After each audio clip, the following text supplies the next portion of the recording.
Hi, everybody. Welcome back to Friday Night Sports. Dan Gravo and Bobby Arsenault sitting here. Now, you call a game. You did tell us right before the break, H.L. Bourgeois gets the ball. An underdog, I would imagine, in this game, as Terrebonne's actually got something to play for. H.L. Bourgeois wasn't going to be going to the playoffs at any rate. And we pick up in the second quarter, so this is perfect timing because he did tell us that H.L. they were up 7-0 at one point in this game. Let's see what we got. Dominique Matthew going around right in.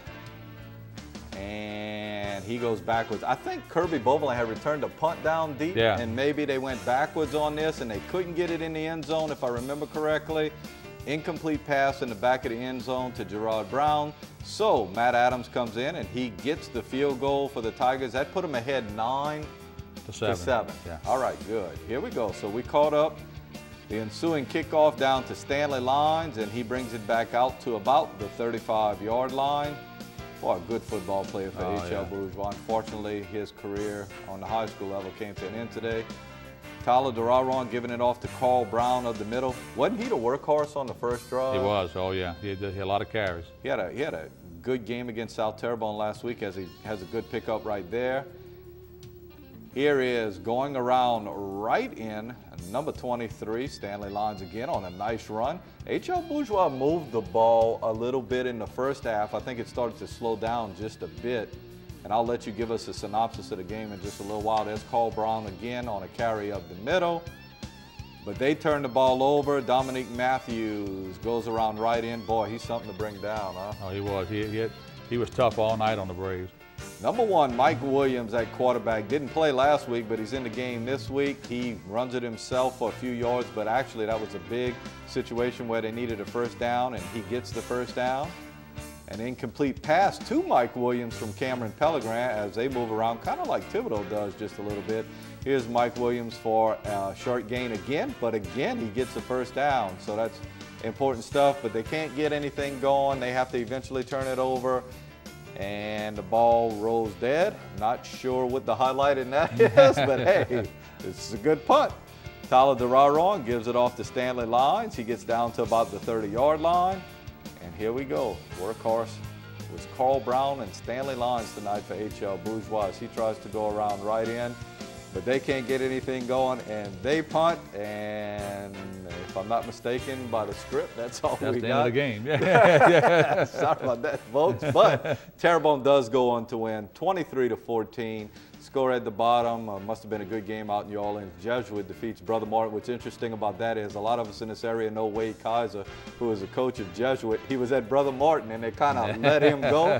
So I'm sure he's got a little revenge, although if anybody knows Wade Kaiser, he doesn't rub it in on anybody. He's just a classy individual. Yeah. Synopsis of the game, Bourgeois and Terrebonne tonight. I'll tell you what, like I said earlier, Bourgeois takes the opening kickoff, a nice drive all the way down, time-consuming, gets in the end zone.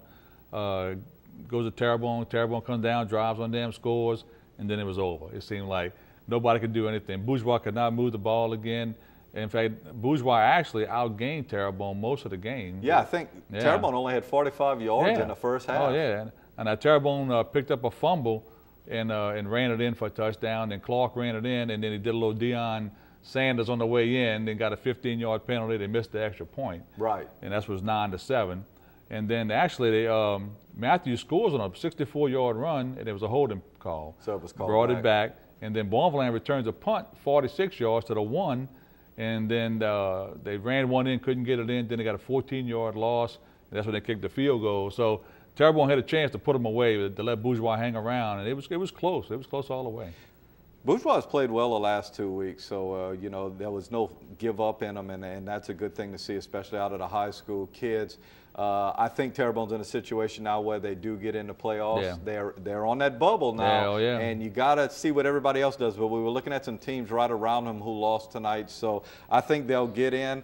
The team we're going to talk about now, South Terrebonne, I think was in before this ever started, but they were hoping for a district championship. They were hoping for Central Lafourche to come up and nick South Lafourche. They go out to Assumption, who is winless in district. Assumption, in 5 games this year, 5 games, their offense has scored 9 points. 9 points. Now, you guys were calling the score, and I could tell in your voice when y'all were announcing the South Terrebonne score as it was updated, you guys were going, what's going on there? Tonight, Assumption scores 27 points. South Terrebonne scores 28. Let's get out to Napoleonville and we can look at some of the highlights from that game as the mascot for South Terrebonne fired up right there.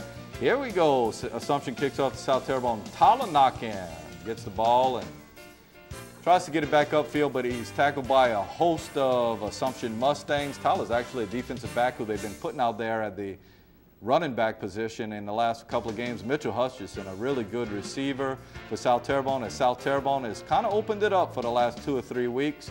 Jaquez Flores on a little swing route gets a couple of yards, but Assumption went out in this game 14-0 early on. So very, very impressive for them, but South Terrebonne fights back. They tie it up at 14. Assumption goes out 21-14. South Terrebonne comes back. They tie it up at 21-21. Assumption goes out to 27, but they miss the extra point. South Terrebonne scores in the beginning of the fourth quarter, so it's 27-27, and Justin Petrie converts on the extra point. South Terrebonne goes up 28-27. There is no more scoring in the game after that. So South Terrebonne goes on to win this game 28-27. Coach Preston and his group over at Assumption put up a valiant effort. As a matter of fact, I understand they moved the ball quite handily on offense tonight. Obviously, if you got 27 points, you're doing something right. But it's amazing that they get 27 points in one night, and then for the other 5 games of the year, they could only come up with 9 total points. So there was a lot of fight in them tonight as they hung around. This is all very early in the game, but once again, kind of gave you the overview of the game. South Terrebonne 28, Assumption 27. So South Terrebonne finishes in second place in District 8-5A. They don't get any power points from Douglas. Douglas gets smacked by St. Charles Catholic, but Vanderbilt gets some power points, or a power point from St. Charles Catholic. So congratulations to South Terrebonne. I'm sure Coach Curlin would like to be playing a little bit better going into the playoffs, but I got to tell you, I saw him in the fall scrimmage, and I saw him in the jamboree, and you guys call it a jamboree. Yeah. And South Terrebonne 7-3. I'd have never thought it. No, I lost money on 2, South Lafourche and South Terrebonne, if I had to say where they're going to be this year, after seeing the jamboree. Because like I say, South Terrebonne struggled, it looked like. And yes. It was tough because the second half of their scrimmage against Vanderbilt, you could see some faults, and then Terrebonne looked so good in the jamboree against them. But look, 7-3, you're in the playoffs, you got it going, as far as getting that 7 wins. So, and the 3 teams they lost to a pretty good football team. So. Yeah, and then they got they were ranked 24th in the power race, so they could move a little bit up. Yeah, you never know, but. The further up you get. It depends on what everybody else that they played in pre-district did. Thibodaux gives everybody in that district some points because they beat St. Aug last night. So, and let me say this. We talk about District 8-5A maybe not being one of the stronger districts in the state, but last night what Thibodaux did to St. Aug might open some eyes around the state because St. Aug lost to Rummel the preceding week 7-6, and Rummel's the #1 team in power points. St. Aug had some off years since Katrina and all that, but this year they've really come back strong. So and if you saw them on TV Thursday night, they're huge. And when Bob was talking about it, was on Cox Sports. So if you're fortunate enough to get Cox Sports, you saw that game last night, or it was on last night.